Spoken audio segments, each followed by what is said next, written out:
reaction is the former GOP presidential candidate, probably soon to be governor from Ohio. He's going to announce tonight right here on this show. Vivek Ramaswamy is with us. Sir, how are you? Good to see you, Sean. You are free to do so if you want. I'm just saying. All right. So we'll have more to say soon, but thank you, man. You're very welcome. I'm always here to help. So most Democrats are just shrieking. They're just utter hysteria, and somehow the sky is falling. I kind of like the Obama guys and their comments the best, and Carville's comments the best. No, the cavalry's not coming. Republicans are actually on board with cutting waste, fraud, abuse, and corruption. And the Obama guy is saying, why didn't we do that, is kind of revealing. But there are not many of those voices left. Look, here's my breakdown of what's happened in the Democratic Party, Sean. There are effectively two parties within the Democrat Party. On one hand, you have the woke identity politics left. It's all about race, gender, sexuality, and climate change. And what happened is they gained a chokehold on their party away from the wing that wanted to focus on economic redistribution, economic inequality.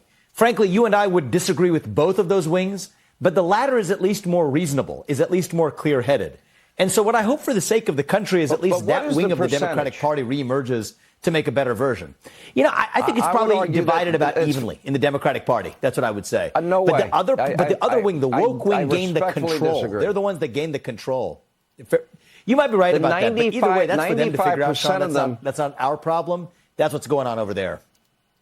Yeah, I don't think it's 50-50, though. I mean, I always respect your view. I think it's taken over the party like a cancer, and it's like 95%. You have a few voices, Axelrod, Carville, Rahm Emanuel, the Obama guys on radio, Dean Phillips.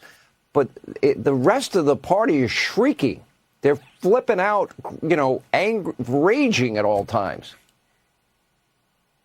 I think you are right about one thing, Sean, is when you're talking about the elite voices or so-called elite voices that appear on television or even those in elected office, I think you're right.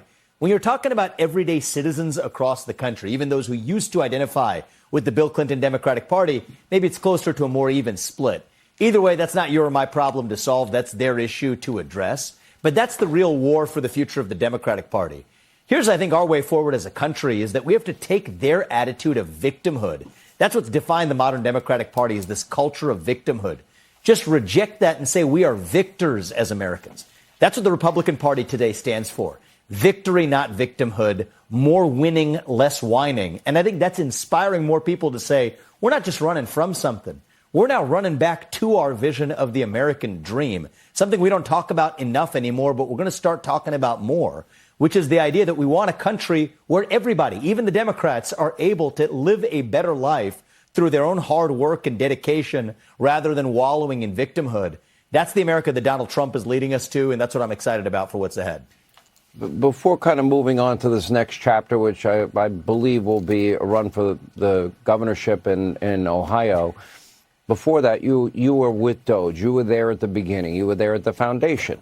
And so they're finding, tens and tens of billions of dollars and all of this foreign money, all of it spent on radical Green New Deal programs, wokeism, transgenderism, LGBTQism, et cetera, et cetera.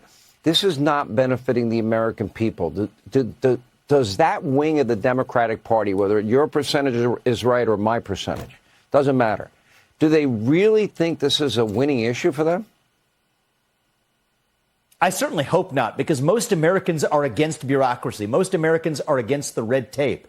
The biggest myth in America over much of the last 2 decades is the people we elect to run the government, they're not actually the ones who have even been running the government. It is this unelected bureaucracy in this fourth branch of government that would make our founding fathers roll over in their grave. And so to be able to say that we're getting rid of that bureaucracy, cutting cost, putting money back in the hands of taxpayers, that's what our founding fathers actually envisioned. That's what Donald Trump wants to revive. That's what Doge was formed to do. And I'm proud to help get that off the ground, to now see that actually restore not just savings for the taxpayer. That's important, Sean. But it's about reviving our founding culture where you have a government that's actually accountable to its people rather than the other way around. And this idea that somehow it's impossible to close $2 trillion out of the federal deficit, that's nonsense. In 2019, we spent $2.5 trillion less than we do right now. 2019 wasn't some ancient period back in the Ice Age. That was 5 years ago, 6 years ago. We can get back to that. I think most Americans agree with that. And whether the Democratic elites agree or not, that's the hard truth. And you know what? Americans, I think they prefer more money for their kids in school, lower taxes, secure borders, law and order in their town and city. It's kind of fundamental. Take care of the American people first. And the American people have been, frankly, abused in this process. And they've stolen from them, their kids, and their grandkids. Vivek, when you're ready to announce, we're ready to have you back. Thank you for being with us. All right, when we come back. Appreciate it.